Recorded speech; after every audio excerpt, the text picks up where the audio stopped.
Oke, sebelum kita membuat user interface-nya, terlebih dahulu kita sudah membangun basis datanya dan sudah membuat tabel-tabel dan mengisi data-data yang diperlukan.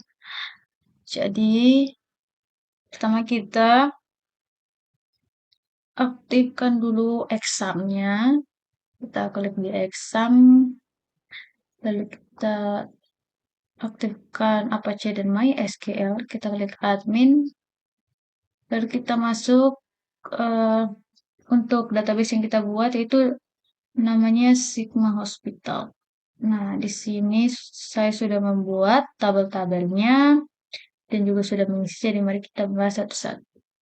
Jadi kita mulai dari tabel ruang. Nah, tabel ruang yang memiliki struktur dengan nama kolom-kolomnya itu ada ID ruang sama nama ruang. Kemudian ada resep dengan total strukturnya itu ada 10. Itu ada ID resep, ID rekam medis, ID obat, dosis, harga satuan, jumlah, dan ID karyawan. Kemudian ada tabel rekam medis. Nah, di sini untuk strukturnya kita buat sampai 20 kolomnya, kita buat sampai 22. Yaitu ada ID rekam medis, ID pasien, tanggal pelayanan, ID calon karyawan, ID poli keluhan awal, ID karyawan perawat pemeriksa, tanggal check-in, jam check-in, tinggi badan, berat badan, suhu, tensi, catatan hasil lab, catatan alergi obat, catatan alergi makanan, jenis perawatan, lama sakit, status perawatan, tanggal kontrol, ID karyawan kasir, dan metode pembayaran. Kemudian ada rawat inap. Nah, untuk rawat inap di sini strukturnya itu ada ID rawat inap, ID rekam medis, tanggal mulai, tanggal selesai, ID karyawan, dan ID kamar. Untuk rawat inap kan supaya ketika ada pasien yang ingin dirawat inap, maka dia akan di sini. Kemudian ada poli. Untuk strukturnya hanya ada ID poli sama nama poli. Kemudian ada penyakit. Untuk strukturnya ada ID penyakit dan nama penyakitnya. Kemudian ada pasien. Untuk strukturnya yaitu ada ID pasien, nama, tempat lahir, tanggal lahir, jenis kelamin, alamat, telepon, email, dan password.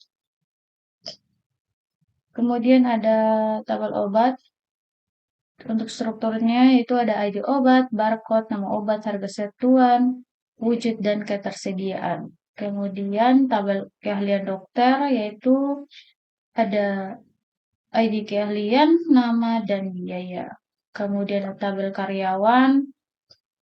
Untuk strukturnya itu ada ID karyawan, nama, tempat lahir, tanggal lahir, jenis kelamin, alamat, telepon, pekerjaan, email, dan password. Kemudian ada kamar.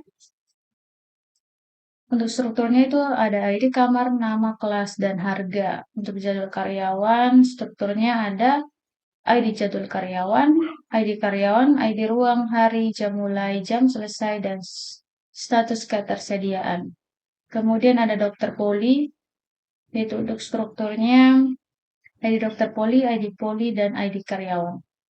Kemudian detail perawat jaga, strukturnya ada ID detail perawat jaga, ID karyawan, dan ID rawat inap.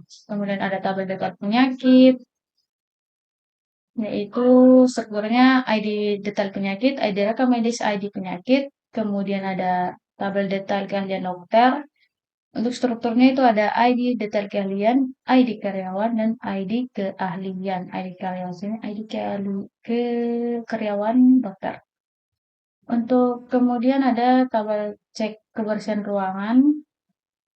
Untuk strukturnya ada ID cek kebersihan ruangan, tanggal, ID ruangan, ID ruang, status, dan ID karyawan. ID petugas perawat yang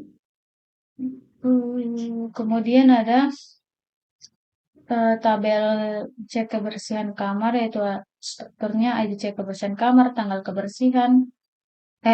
bersihkan, ID kamar, status, dan ID karyawan.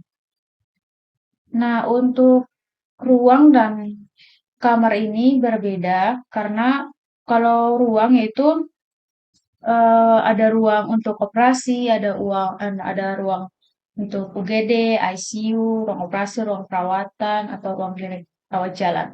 Nah, kalau untuk kamar seperti kayak rawat inap, mungkin ada pasien yang rawat inap. Nah, untuk kamarnya itu seperti ini. Kamar mawar, melati.